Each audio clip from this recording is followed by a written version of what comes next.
Rice is a crucial staple for over half of the world's population, and there might be a shortage that puts communities that need affordable rice on the precipice of crisis. The only shortage out there right now, it's India's plain white long grain rice. It's cheap and lower quality that they ship to developing countries. Because rice is, loved all over the world, it also continues to be a manipulated commodity by governments in the world. India's export bans are reverberating through global rice markets. The protectionist measures basically send a panic signal globally. The U.S. has been dealing with India's oversubsidization. They've created this monster by subsidizing so much that now there's so many rice farmers that if they upset those farmers, that's a huge voting bloc. America's rice industry contributes over $34 billion to the economy. But U.S. farmers face the same volatility. And our farmers, they'll go up against any rice farmer in the world, but they can't compete with a foreign government. Rice is a finicky crop, and the U.S. produces about 20 billion pounds of it every year, despite changing climates that are making it even more difficult to grow. With rice, it's not just a question of enough water, but enough water at the right time. So it doesn't need to be a corn or a soybean to be incredibly important to the U.S. agricultural economy.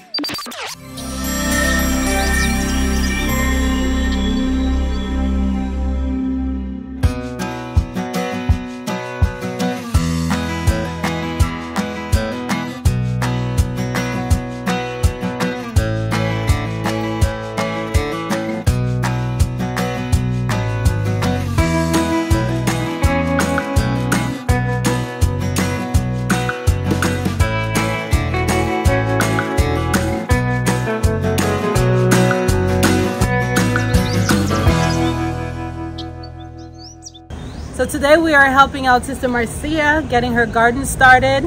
I mean, she's no stranger to gardening, but we're just here helping her, sifting out her soil, adding some new fresh raised bed soil to get this year's garden going. So Sister Marcia, what do you plan on planting this year? I'm hoping to plant kale, cucumbers, some collard greens, lettuce, tomatoes, peppers, beets.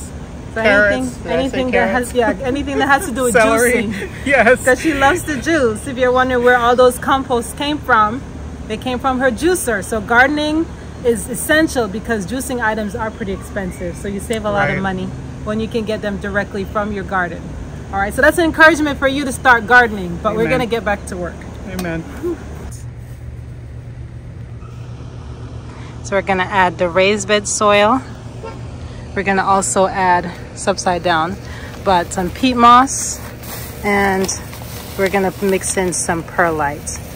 So since we're just filling up her raised bed, perlite, peat moss, and raised bed soil.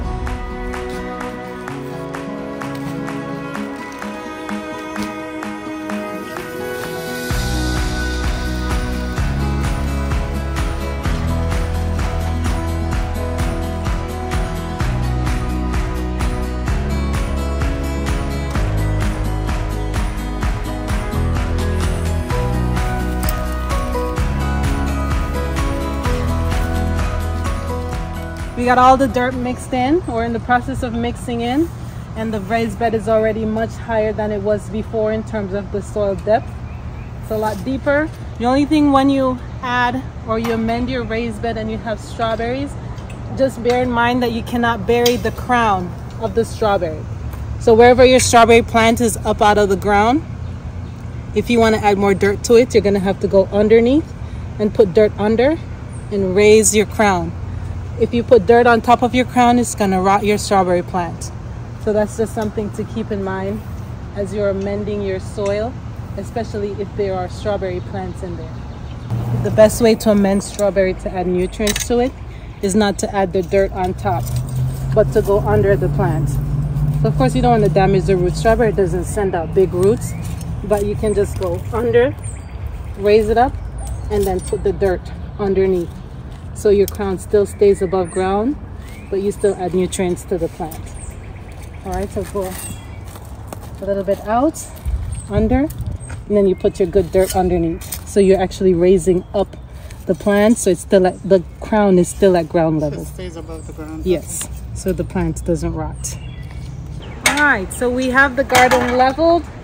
It's ready for planted. Our strawberries are raised up. What we're gonna do now, the fun part, we're gonna get some plants in. No, the problem is the same parasites the same bugs that affects potatoes will eat your tomatoes. So, and you don't plant tomatoes in the same spots. Every year you rotate them. So if you have tomatoes here and you have potatoes down there, we're gonna have to put the tomatoes right here. Okay. We'll put the cucumbers on the trellis. The peppers will go down this side because we had peppers on that side last time. And then we're gonna mix in the greens. The greens are fine. And then of course your flowers. So when you separate, you have two plants. You're just gonna go down the middle just to get a good amount of root on both plants. So just gently separate. Then you're gonna plant at the same height as the previous, where the shoot was previously. And your pepper plants need about a foot apart, no matter what type of pepper. And of course, I didn't say anything because of the plants are already wet. It rained recently. Whenever you transplant, you always want to make sure that your plants are wet, your soil is wet, so you don't have transplant shock. Because there is such a thing where your plants get very stressed when they're transplanted and they will die. All right, so having a wet soil is very good. And of course, when we're done, we're gonna water.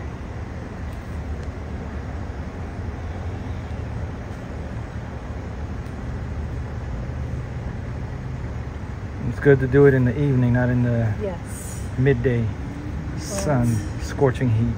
The plants get acclimated. And these rakes are about a foot apart. Can you move that pot, please? So this is a good marker, space marker. And you can always interplant smaller root stuff in the middle. So we're gonna do the, I'll put that next. I'm gonna take some, you take some. So this is good.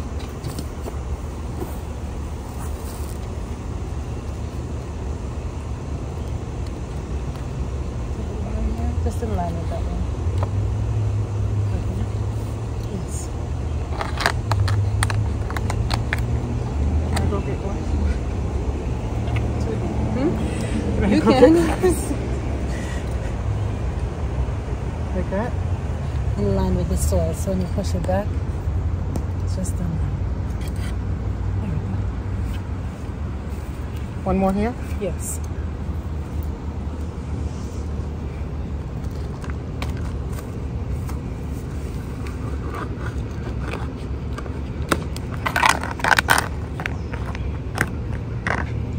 I'll take two. You can pass me over two. Yes.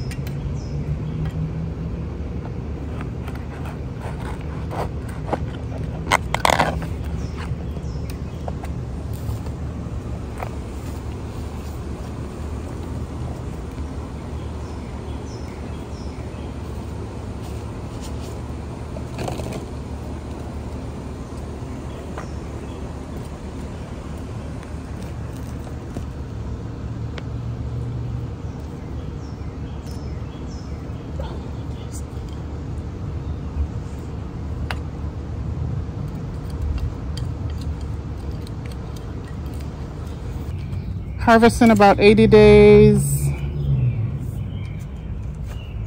Tell you how deep. Sow in fertile soil in full sun after all danger of frost. The corn need to be 2 to 3 feet. 2 to 3 The feet rows apart. 2 to 3 feet apart. Right, that's what the bag says. Yes. So I can't go corn in these. You side by can. side. This is not 2 to 3 feet. Right, but if you think about how corn is pollinated by wind, not by insects. So the closer they are, the better, the greater your chance of pollination. Okay. So then when they grow up, are they not going to like crowd each other out? They're not going to be too close? Corn Okay. grows like grass. So It won't be too close. Okay. The closer the better. Some things you plant, the closer the better. Okay. So it's cool not to follow the package. The rules. Yes. Because I would have been, I That's would have done that. It's there as a guide. But if you think about a square foot garden, you can plant so much in one square and still have it productive. But it's just there as a guide. But when you want to save space, you can interplant, you can put things in the middle and still have a good harvest. Okay, cool. Like peppers, they'll tell you put peppers a foot apart, but peppers, they support each other. So the closer you put them, the better. So question, I have my 2 seeds right here. And stretch your finger. Stretch my finger? Stretch seed, stretch seed. Oh, wow. Okay. How deep do I cover them? Is that good enough? That it will tell you how far. It's supposed to be about 1 inch deep. And you put 2 seeds in the event you need a longer finger. Your finger too close. Too close? Yeah. You need bigger fingers. Oh my days. It's a little out. Thought I had. So you would have about 6. Thought I had big hands. We're gonna plant all of them? Yeah, we're gonna plant all of them. Oh my days. Okay. 2, 2. You have a good stretch. 2, 2, 2, and then we keep going. And then the same thing. This way isn't the word I did. And don't bury them initially, so you can see where you put them. Oh, too late.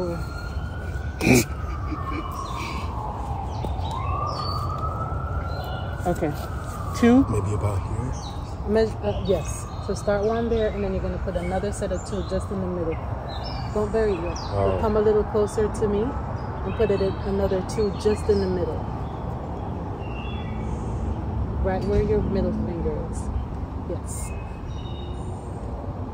Put another 2. Okay, so here. Yes. And then on this next side now, you're gonna eye. Okay, so I put 2 here. I'm gonna put 2 right there. You're gonna see where you put it. So you have your 3 systems. You have your corn, squash, and then you have your beans. And now you can cover. So lightly cover. You cover deep enough for the birds not to be able to spot it. But not too deep for them not to grow. Deep for them to not to grow. Yes. Okay. You turn it upside down and then squeeze the bottom of the pot. And it will drop out. Do I need to break it like you did? Just a little deeper the hole.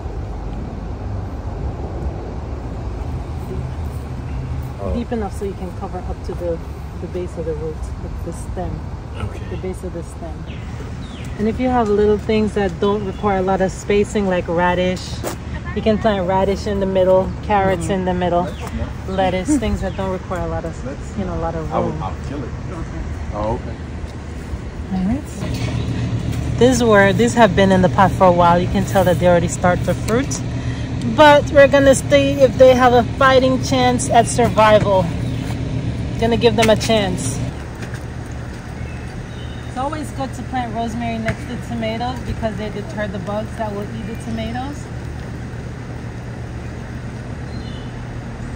So I'm gonna put this plant right here. And rosemary are edible. So they're a little bit spicy, has a little spicy flavor, but it's really good inside.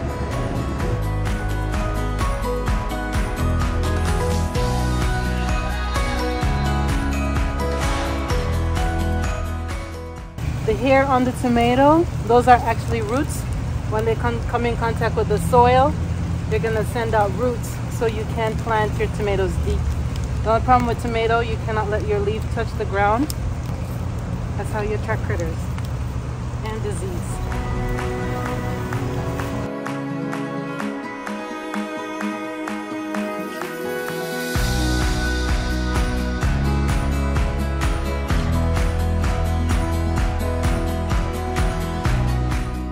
So we got some of the soil sifted, the sifted area. Remember, you're gonna put carrots there because it's the loosest part of the garden, as well as beets. We had all the garden added with new soil. We amended it, added some good soil. We put in some plants and some seeds, and praise God, He sent the rain. So our garden is almost completed once we see everything starts to grow up.